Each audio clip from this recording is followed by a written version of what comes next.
What's up, everybody? Welcome back to Back Row Stories. You know, the back row where all the cool kids sat. Not just the kids that were, learning all the songs, but the kids who were learning just to survive in church. If you grew up in the late 90s or early 2000s, you know the deal. The youth pastor with the frosted tips, trying to look like Jeremy Camp, sound like Jeremy Camp. The guy with the acoustic guitar who only knew like 4 chords, which made him a rock god to all the girls in the youth group. And then the girl crying in slow song every single song, every week. And somehow, every lock-in felt like survival boot camp with Jesus as the drill sergeant.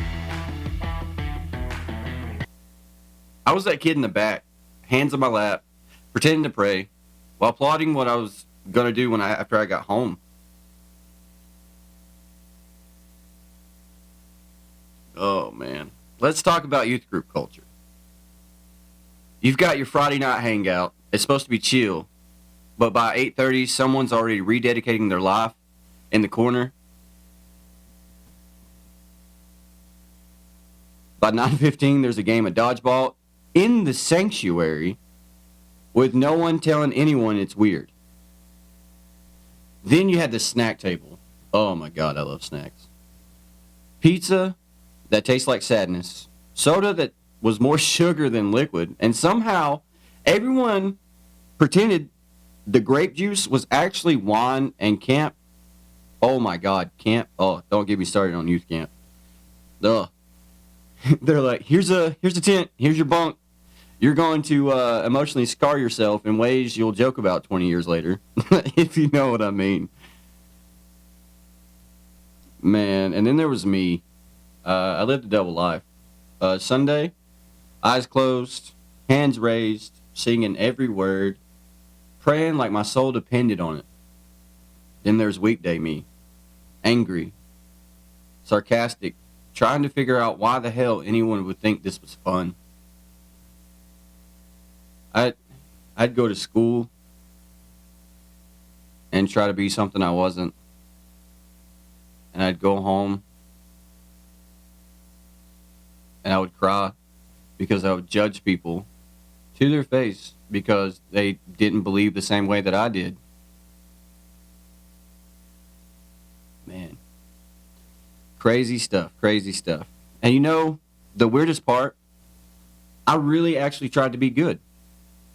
I read the Bible.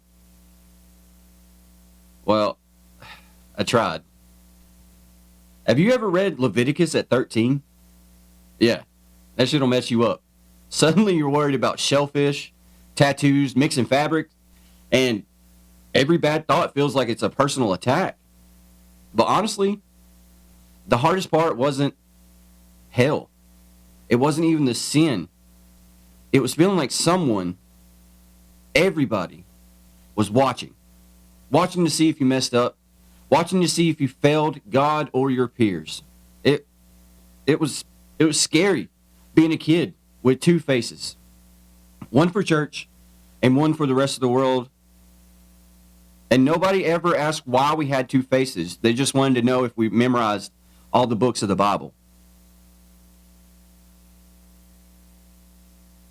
There was this one night, I can't forget it, at youth camp, late night, everyone doing some spiritual exercise. I'm in the back row pretending to cry, not because I felt God.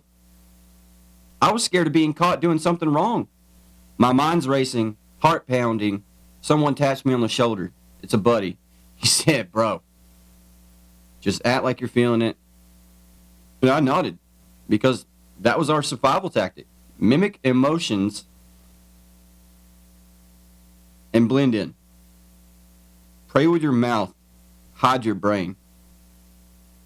Then I realized I was learning a skill that nobody ever told us we would need. How to fake it until you make it. I mean, at least until you get home.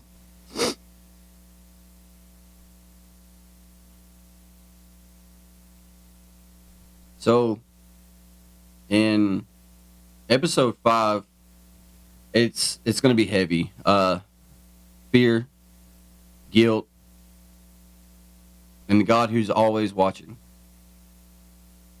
Because if you thought youth group was tough, wait until we unpack the mental and toll of being saved but being terrified.